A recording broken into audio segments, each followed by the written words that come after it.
Wherever I am, in the streets, I meet people. They ask me the same question over and over again. But Ike, what needs to be done? What can we do to salvage the situation? The ANC is taking us down. Yeah, but the most unfortunate thing about it is that majority of those people asking what should be done and concerned about the situation, they're in their 40s and 50s, and we all know that revolution is usually led by the youth. And the youth in this country have been dragged at different levels. Khona benyawupe, abamahenesi, bamasiroko, amatlasi. I'm not saying that people in the past didn't entertain themselves. They did entertain themselves, but they were also conscious. They were also conscious. Millie Jackson coming here, or Portuguese Hall, they were still happening, Colosseum Stadium, the OJs coming here, so many things happening. But people were conscious.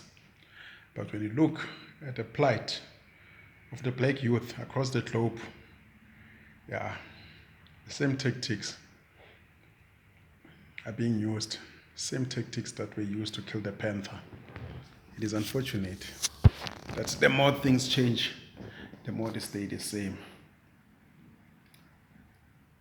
But anyway, talking of the past, I remember a time when F.W. de Klerk left the government of national unity with the National Party. He said to one parliamentarian, "My friend, you're going to say things were better under apartheid than in democracy." I thought this man was mad. But today, there's a sizable majority of people, black people, who think the same. And I can't blame them.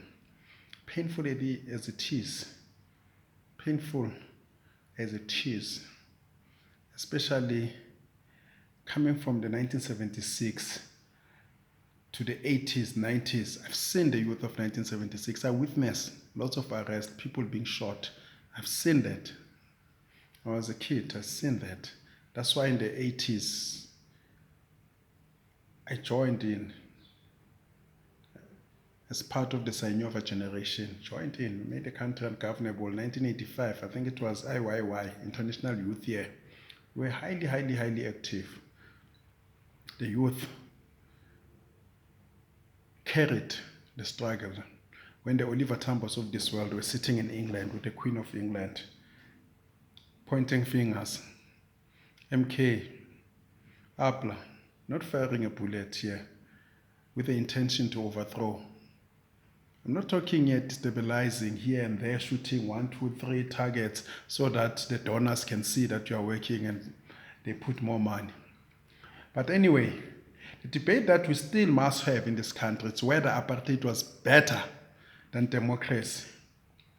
I'm reluctant to take a side, but I must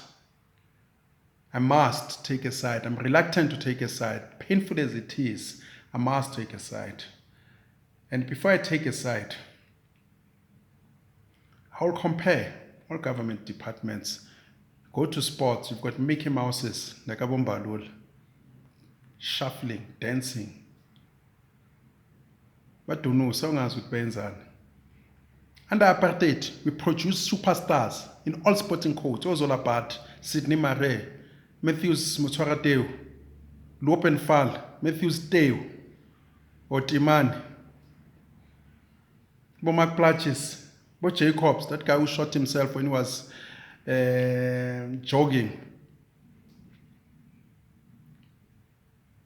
Almost all professional soccer teams, they had 4 or 5 players playing overseas.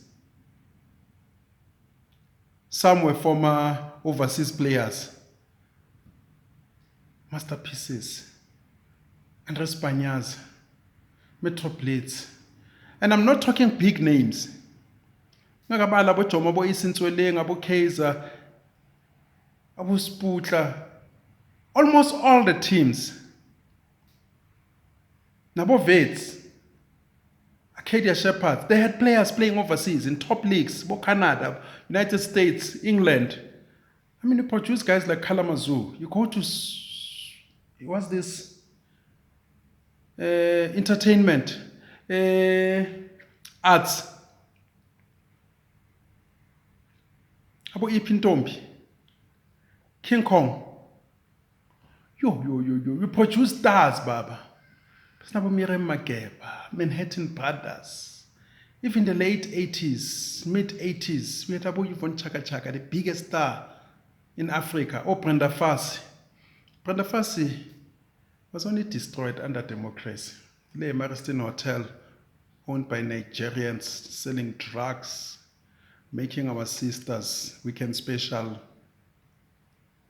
sex for drugs, gang banging them, while dragging them at the same time. Under democracy, that Brenda Fassie was destroyed. You compare the social development, kids at school, they had books, nutrition, bebedla, peanut butter and milk, nasemalokishini, besinabo banana kar, shops, butcheries, we had those things, dry cleans, zabantu abamnyama, movies, amabhayisikopho ethu, Sansu's, restaurants. Remember Babsimlangen had a restaurant, filling stations. It was abantu abamnyama. Under democracy, what do we have? Abantu bebasebenza, yes. Mine was not that great. But there were jobs. Where are jobs now? Health. Baragwanath was the biggest hospital, or one of the biggest in the world. People would come from Canada, England, to come and perform. Some receive treatment. Baragwanath. Complicated operations were performed at Bara. The same Bara that today is called Chris Hani Baragwanath. Thanks to the people of Soweto, they refused to name that thing, or to call that thing Chris Hani. They still call it Bara. The Potchefstroom Road. They say Potchefstroom Road.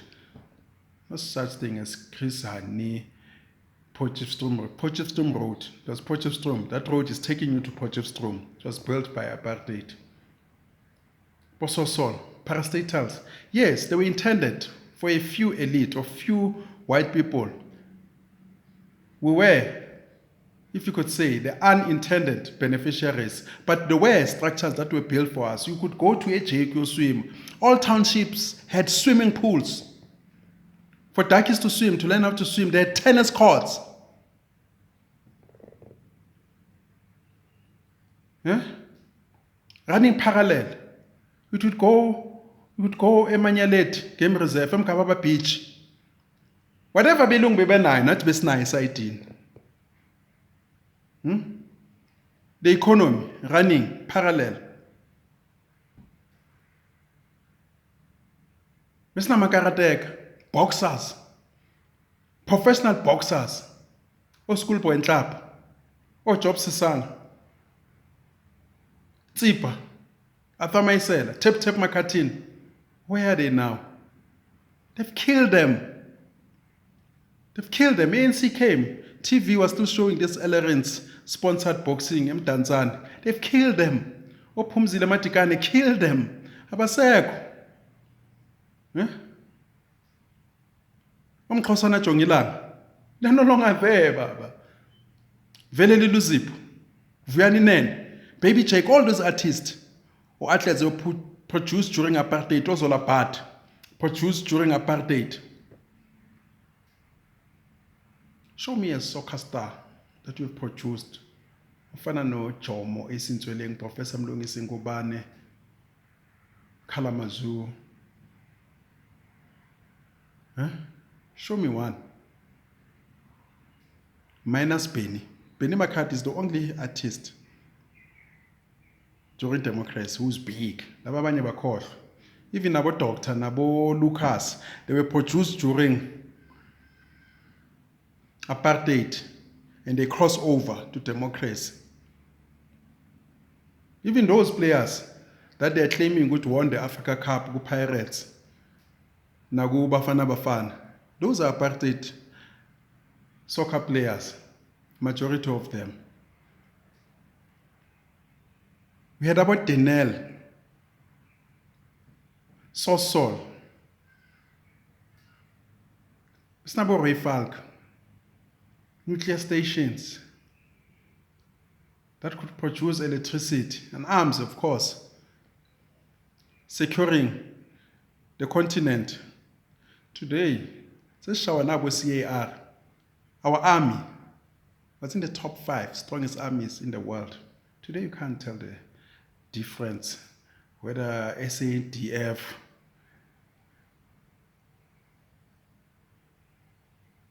is better than Zimbabwe army or whatever. And speaking of the army, why are they not at the border gates and the borderline fences? They are overweight, opening bar. Majority of them, these special units police, what's it called them? Special unit police. That's no speciality in these guys. But use Nkabi for politicians. These guys, they're here to kill us. When you start to revolt, they're going to be used against us. But anyway, yeah, I'll find it difficult to argue against those people who say things were better under apartheid than in democracy. It's not a movie wait, or black chain, or Lisedi, clinic. Lots of things happened under apartheid. Then now, the only people who are having a ball are these ANC guys. We're just watching the movie. So I'll find it hard convincing someone who under democracy, things are better. Yes, you would be killed, go apartheid for opposing the government of the day or arrested. But manje, kuyafana ukuthi sifile. These guys are stealing money, there's no money, abantwana bawele ema-toilet, bayashona ibhedlela imali ayikho. Back in the days, baba, buye ebhara manje, uphume manje. Uphume manje, khona manje uyajika, kunamapilisi. If I go to Bara, I'll see an orthopedic, maybe next year, June. If today it's December. There's a huge backlog. And then you tell me, today it's raining in Pretoria. What happened to the drainage system? 2 weeks after the rain, you'll be told that there's a water crisis or water shortage. Load shedding. I never thought that we'll have load shedding. Such things. And Nigeria, incorrect. Not South African. Abantu baba rape edrobheni. CBD, Johannesburg. Hayi baba, amaphoyisa bayogcwele ngakhona nama-camera. People are being raped, dragged into these dark buildings. I'm not talking Izwabet. I know people who've been raped. Walking in Joburg, they've been dragged in buildings and raped by 5-6 men, promising a young kid, being raped, stabbed by foreigners. You can no longer go to town now. Today you can't.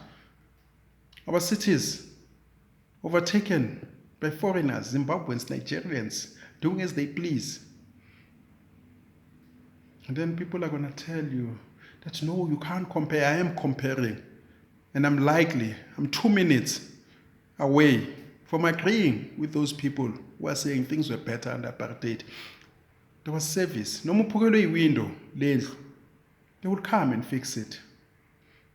We were better than China in the 70s, at par with Australia in the 80s. Today, the British pound, Iran Belganagai 2. The dollar, we're at par. South African rand with the US dollar. Model C's, equal Z, we're the best. Even though we're learning Bantu education, but they produce some of the best. People who managed to resist Bantu education. Today, it is a sad state of affairs, and I think that chances are that things were better under apartheid, beside for the imprisonment and the murders and all those atrocities created or carried against our people by the apartheid government.